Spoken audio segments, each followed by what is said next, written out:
Agri Demain, on a le plaisir d'accueillir monsieur Eddy Fougier. Bonjour Eddy. Bonjour. Comment peut-on qualifier ton métier? Politologue d'un côté?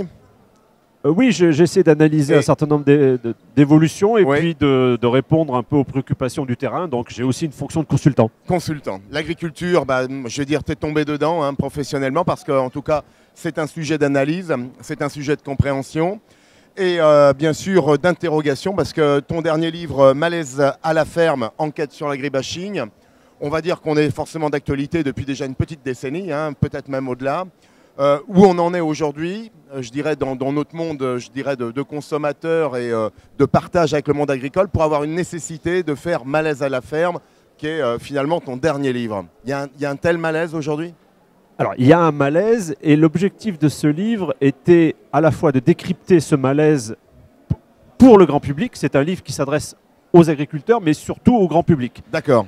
Et puis de passer à autre chose aussi, c'est ce que j'appelle la phase 2 un petit peu de l'agribashing, à savoir essayer d'identifier, de rappeler toutes les initiatives positives qui sont prises du côté du monde agricole et informer le grand public sur ces évolutions, à la fois des pratiques et de la communication.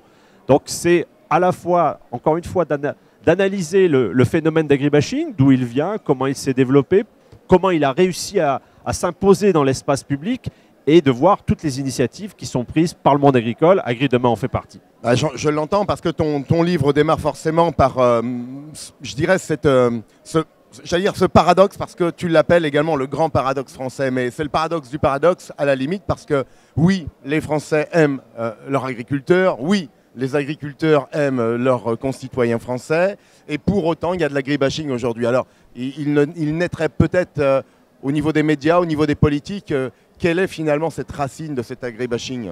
Alors, le paradoxe, c'est qu'effectivement, il y a un clivage entre cette sympathie, cette confiance que les agriculteurs génèrent aux yeux des Français et ces interrogations, je vais rester mesuré, sur un certain nombre de pratiques autour principalement des pesticides, des phytos et de l'élevage intensif.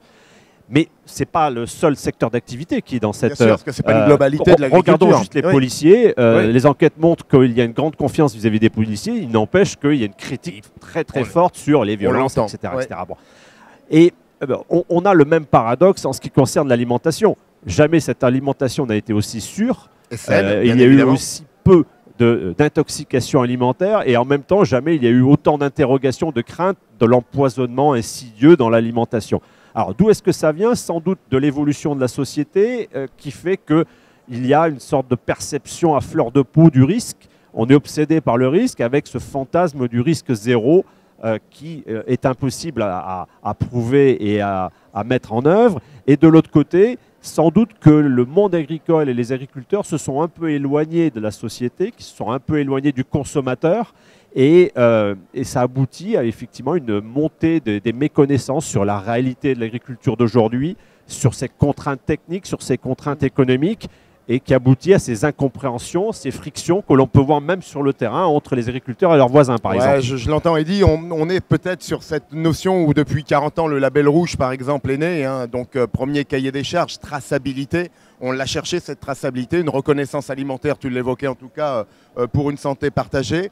On est peut-être vers cette quête où le numérique est aussi de nouveau un allié vers la transparence. On parle d'humanité, en tout cas, les gens, on le voit ici dans les allées et dans les stands, en tout cas, du Salon de l'Agriculture. Il y a des rencontres, il y a beaucoup de chaleur et de demandes de part et d'autre, d'ailleurs. Oui, encore une fois, le succès année après année du Salon de l'Agriculture montre que les Français aiment leurs agriculteurs, aiment cette identité, ce terroir, ce patrimoine que le Salon de l'Agriculture rappelle aux Français. Il n'empêche qu'il y a ces interrogations qui existent, qui sont en grande partie légitimes. On se pose des questions sur la nature de son alimentation. On entend du bruit à travers des émissions de télévision à charge, à travers un certain nombre d'actions menées par des associations. Et donc, le rôle, et les agriculteurs le font déjà, mais c'est effectivement de s'adresser directement à ces consommateurs, à ces citoyens qui se posent des questions, les informer, leur expliquer ce qui existe aujourd'hui, et c'est exactement la mission d'Agri-Demain, de montrer cette agriculture telle qu'elle existe, ce que font également aussi les youtubeurs, ce que fait France Agri-Twito. Et donc mon objectif à travers ce livre, c'était de dire aux lecteurs, citadins, le monde agricole n'est pas sourd à vos interrogations. Il a déjà commencé à mettre en place un certain nombre d'actions qu'il faut sans aucun doute encourager, montrer et développer, systématiser.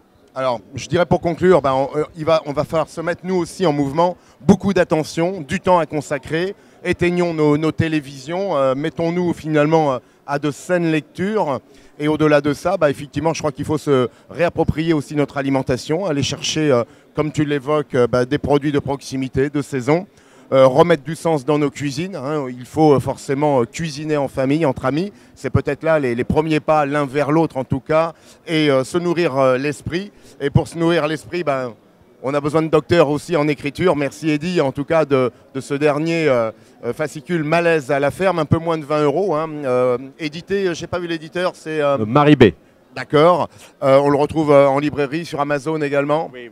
Voilà, le regard est là. Eddy Fougier, vous l'avez en face de vous, Malaise à la ferme, qui vient de sortir il y a... Très peu de temps. Très peu de temps.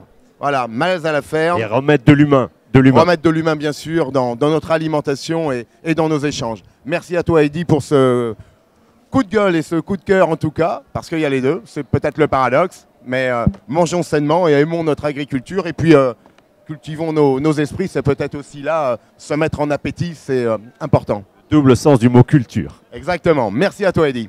Merci à vous.